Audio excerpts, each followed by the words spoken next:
Hey everyone, so today we're going to cover some of the questions and some of the responses we got on some of the videos. Um, some new questions and some types of things we can answer to make your lives easier as brokers better. Um, okay, so the first one is lead providers, CRMs, dialers. Okay, so in terms of lead providers, there's a few that I like to work with specifically. Wall Street Data Company is one. Clover Data is another really good one. Depending on what type of data you buy, it's going to be different. Your shop might be set up specifically that might do better with 25 live submissions a day, 25 full packages, or they might be better set up with like cold caller data. You're talking about where they're dialing thousands and thousands of UCC leads a day.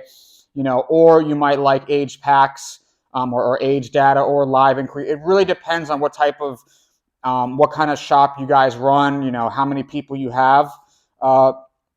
If I was starting fresh over, I would just get full packs myself to start. It's just a little bit easier to get the file, to learn.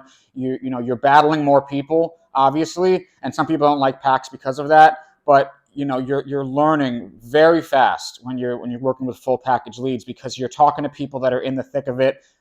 You're getting responses. When I first started dialing, I dialed on just basic like UCC type data, and I barely talked to anyone.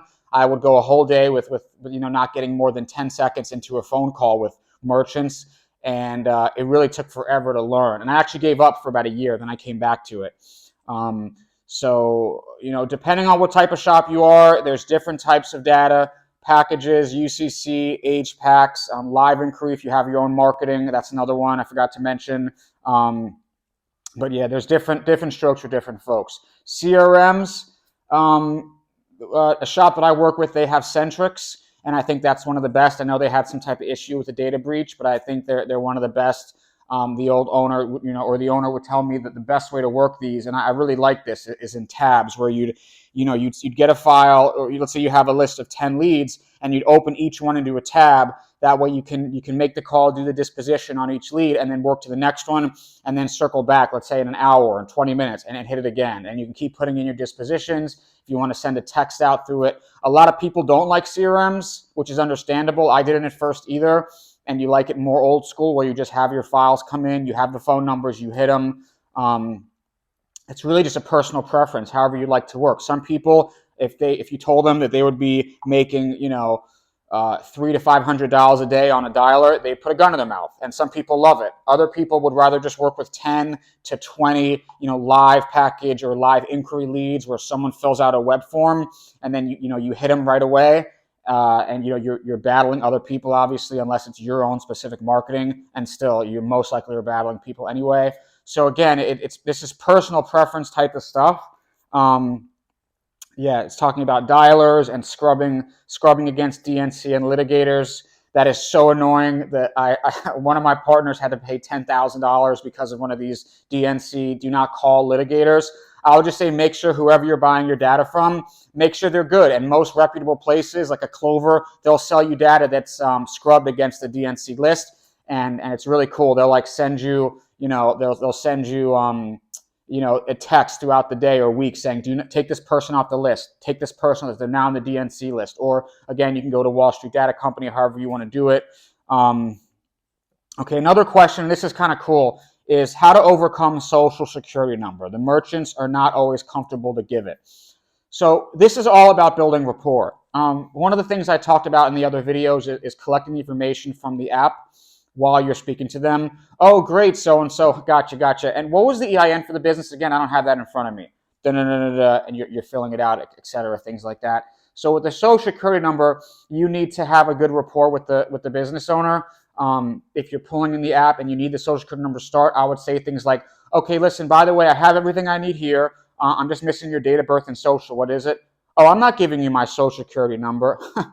Sir or ma'am, I don't understand the issue. I mean, I'm not going to be able to do anything with this. I have to get you funding. I have to have this in front of me so I can pull out what I have for you. If I didn't, I would be lying to you. And anyone that's telling you they can give you an offer without having that is lying to you. And they'll come back with, but I really don't feel comfortable with giving it. And then you say, listen, I have your statements in front of me.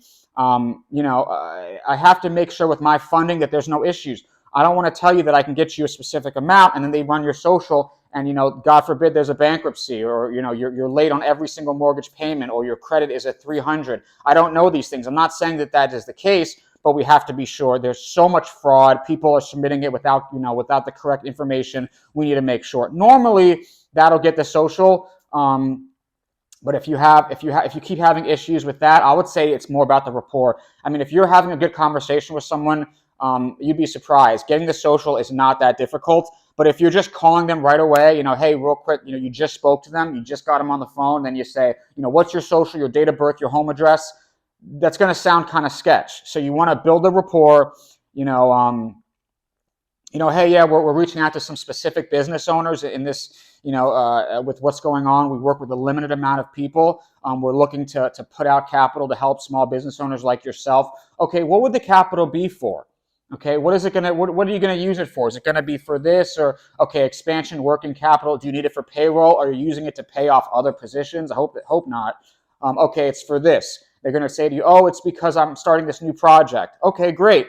Okay, when do you need it by?